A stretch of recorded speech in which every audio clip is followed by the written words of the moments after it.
It is an extraordinary development in this war. Vladimir Putin, the leader of a UN Security Council permanent member nation, facing an international arrest warrant, and for the most serious of war crimes. Sky News was the first to reveal video evidence of Russian soldiers searching a place of sanctuary in Ukraine, looking for children. This was one orphanage in Kherson where orphans were abducted at gunpoint by the Russian military. These children, among thousands across Ukraine, said to have been taken by the Russians during this war.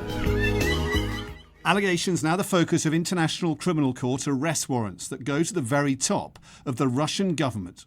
The International Criminal Court has issued 2 warrants of arrest in the Ukraine situation. For Vladimir Putin, President of the Russian Federation, and for Maria Lvova-Belova, Commissioner of the Russian President for Children's Rights, for the alleged war crimes of deportation of children from Ukrainian occupied territories into the Russian Federation. It is forbidden by international law for occupying powers to transfer civilians from the territory they live in to other territories. This was Vladimir Putin meeting his Children's Rights Commissioner last month. The arrest warrants against both are being welcomed by Ukraine's President Zelensky.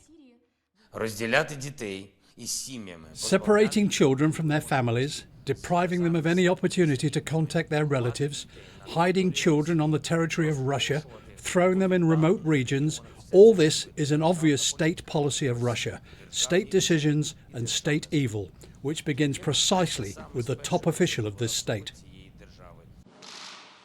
The warrants mean Vladimir Putin must think very carefully about where he travels and make the Russian leader even more of an international pariah. The Kremlin and its mouthpieces have reacted with fury.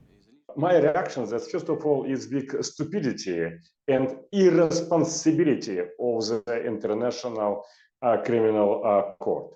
It's the policy of the Russian government to save children, not to steal children, but to save children from the front-line zone. So, what are the chances of Vladimir Putin going from wartime leader to the accused in an international court of law? We have to be very realistic that we're not going to see Putin in The Hague anytime soon. And of course, there'll be a lot of cynicism as to whether we will ever see him there. Of course, we won't be looking at a trial in absentia at the ICC. The move puts Putin in the dubious company of former Libyan leader Muammar Gaddafi and Sudanese President Omar al-Bashir, both indicted by the ICC but never tried. Vladimir Putin may be able to elude prosecution for now, but that doesn't mean this move doesn't have real significance.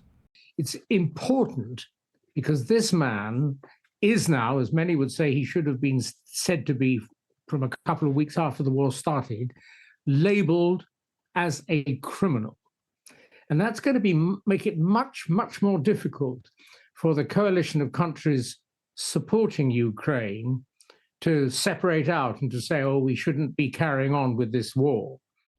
Next week, China's President Xi Jinping flies to Moscow for talks with Vladimir Putin.